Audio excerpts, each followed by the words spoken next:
48ቱ የኃይል ሕጎች ወይም ዘ 48 ሎስ ኦፍ ፓወር። በነገራችን ለእነዚህ ሕጎች 48ቱ ኃይል ሕጎች ወይም ዘ 48 ሎስ ኦፍ ፓወር የተሰኘው የሮበርት ግሪን መጽሐፍ ላይ የተቀነጨቡ ናቸው። መጽሐፉ በየጊዜ ተነባቢነቱና ተወዳጅነቱ እየጨመረ ነው። ሚሊዮን ኮፒዎች፣ ሚሊዮን አንባቢዎች፣ ብዙ ሺህ ሽልማቶችን እያሸነፈ እየተጓዘ ያለ ነው።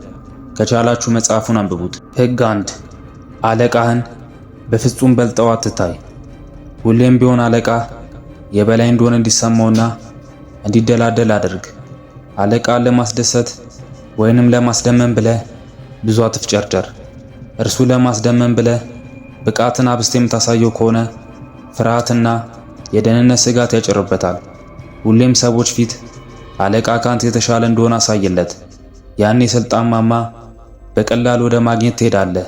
ሕግ 2 ባልንጀሮችህ ወይም ጓደኞችህ ላይ ብዙ እምነት አትጣል። ጠላቶችህን መጠቀም ተማር።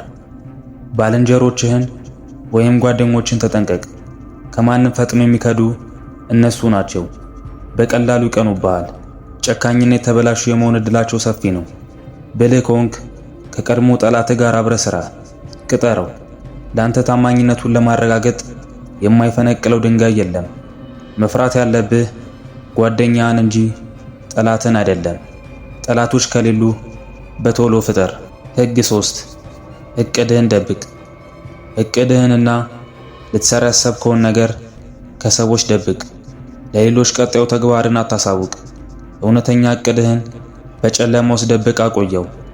ምን ልታደርግ እንዳሰብክና እንዳቀድክ የማያውቁ ከሆነ መከላከያ መንገዶችን ሊቀልሱ አይችሉም። የተሳሳተ እቅድህን አሳያቸው፣ አዘናጋቸው።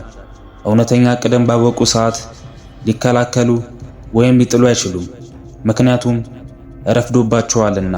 ሕግ 4 ሁሌም በትንሹ አውራ፣ ብዙ አትበጥረቅ። ሁሌም ሰዎችን በቃላቶችህ ወይም በወሬ ለማስደመም ብለህ ብዙ ባወራ ቁጥር የመሰልቸት ዕድል የሰፋ ይሆናል። ባወራ ቁጥር ብዙ ነገሮችን ከቁጥጥር ውጭ ይሆናሉ። የማይረቡና የተለመዱ ነገሮችን ዝም ብለህ አታውራ። ጎበዝ መሪዎች ሰዎችን የሚያስፈሩትና የሚያስደምሙት ጥቂት በማውራት ነው። ብዙ ባወራ ቁጥር የመሳሳትና ቂላቂል ነገር የመናገር ዕድል ይሰፋል። ሕግ 5 መልካም ስምህን በሕይወት መስዋዕትነት ጠብቀው። መልካም ስም የስልጣን የማዕዘን ድንጋይ ነው። መልካም ስም ብዙ ሰዎችን ማስፈራራትና ማሸነፍ ትችላለህ። አንዴ ካመለጠ ግን ለጥቃት የተጋለጥክ ስለምትሆን በሁሉም አቅጣጫ ልትመታ ትችላለህ። ስለዚህ መልካም ስምን የማይናድ አድርገው። ሁልጊዜ ሊከሰቱ ለሚችሉ ጥቃቶች ንቁ በመሆን ከመከሰታቸው በፊት አጨናቅፋቸው። ይህ በእንዲህ እንዳለ በጠላቶች መልካም ስም ላይ ቀዳዳ በመፍጠር ጠላቶችን ማጥፋት ተማር። ከዚያ ጥግ ይዘህ ሰው ሲያብጠለጥላቸው ተመልከት። ሕግ 6 ምንም ያህል ዋጋ ቢያስከፍል ትኩረት ለማግኘት ሞክር። ሁሉም ነገር የሚመዘነው በመልክ ነው። የማይታየው ከምንም አይቆጠርም። ስለዚህ በፍጹም ራስን በሕዝብ ውስጥ እንዲጠፋ አታድርግ፣ ወይም በመረሳት እንድትቀበር አትፍቀድ። ጎላ ብለህ ታይ፣ ወጣ በል። በማንኛውም መንገድ ጎልተህ የምትታይ ሁን። በዙሪያ ላሉ ጭምትና የናፈር ስብስብ የበለጠ ትልቅ፣ የበለጠ ደማቅ፣ የበለጠ ምስጢራዊ ሆነ በመታየት የራስህን የትኩረት ማግኘት አድርግ። ሕግ 7 ስራህን ሌሎች እንዲሰሩልህ አድርግ፣ ነገር ግን ምስጋናውን አንተው ውሰድ። ራስን ለማሳደግ የሌሎችን ጥበብ፣ ብቃትና እውቀት ተጠቀም። የጉልበትና ሰዓትን ብቻ ሳይሆን የሚቆጥብልህ ሰዎች ፍጥነትንም እንዲያደንቁልህ ያደርጋል። ብቃቱ መለኮታዊ ነው ብሎ ይደመማሉ። መጨረሻ ላይ የምትመሰገኑና የምትታወሰው አንተው እንጂ እውቀት፣ ጥበብና ብቃታቸውን የተጠቀምክባቸው ሰዎች አይደሉም። ሌሎች ሊሰሩ የሚችሉትን ሥራ በመስራት ጊዜን አታቃጥል፣ ተጠቀምባቸው። ሕግ 8 ሰዎች ሁሌም ወደ አንተ እንዲመጡ አድርግ። አስፈላጊ ከሆነ ማጥመጃም ተጠቀም። ሁሌም የሁሉም ነገር ተቆጣጣሪ መሆን አለብህ። ጠላቶችህ ወደ አንተ እንዲመጡ አድርግ እንጂ አንተ ወደ እነሱ አትሂድ። እቅዳቸውን ያሰቡትን ሂደት ጥለው ወደ አንተ እንዲመጡ አድርጋቸው። ጠላትን በመጀመሪያ ማለው ወይም አሳስተው፣ ከዛ አጥቃው። ሁሌም የመጫወቻው ካርድ አንተ ጋር መሆን እንዳለበት አትርሳ። ሕግ 9 ሰዎችን በክርክር ሳይሆን በተግባር አሸንፋቸው። ሰዎችን በክርክር ታሸንፍ ትችላለህ። ይህ ድል ግን ጊዜያዊ ድል ነው። ሁሌም ሰዎችን በክርክርና በንግግር ሳይሆን በተግባር አሸንፋቸው። የተግባር ሰው ሁን። ቃል ሳትተነፍስ በተግባር በልጣቸው ተገኝ። ሕግ 10 ደስታ አጥና እድለቢስ የሆኑ ሰዎችን ከህይወት አስወግድ። ልክፍት ናቸው። መከረኛና ጣጠኛ የሆኑ ሰዎች ጦስ አንተው ራስህ ልትሞት ትችላለህ። የማይረባ ስነ ልቦናዊ ውቅር ያላቸውን ሰዎች ልክ እንደ ወረርሽኝ በሽታ ለሌሎች ያስተላልፋሉ።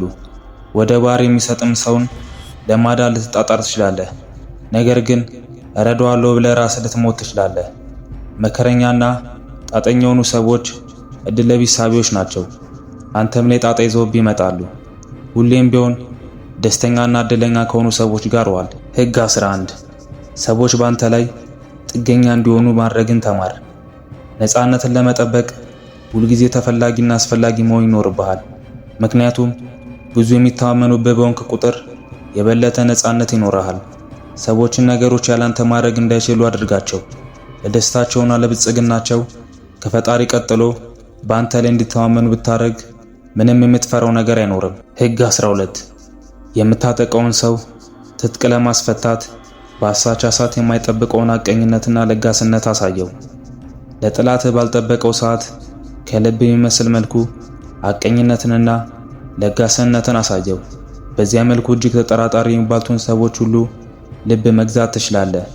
እንዲያደርገህ ልባቸውን ታስከፍትና ቀስ በቀስ ጉድጓዳቸውን ትቆፍርላቸዋለህ። በገዛ ፍቃዳቸው በከፈቱሉ ልባቸው ገብተህ እንደ ልብህ ታታልላቸውና ልታጦዛቸው ትችላለህ።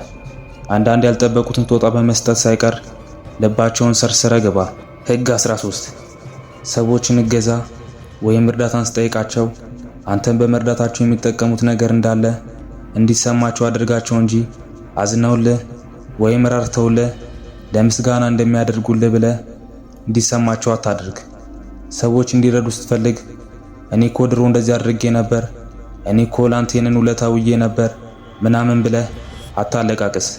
እንደዛ ካደረግክ አይረዳህም። ማድረግ ያለብህ ያ ሰው አንተን በመርዳቱ ወይም ካንተ በመወዳጀቱ የሚያገኝ የሆነ ጥቅም እንደሚኖር እንዲያስብ አድርገው።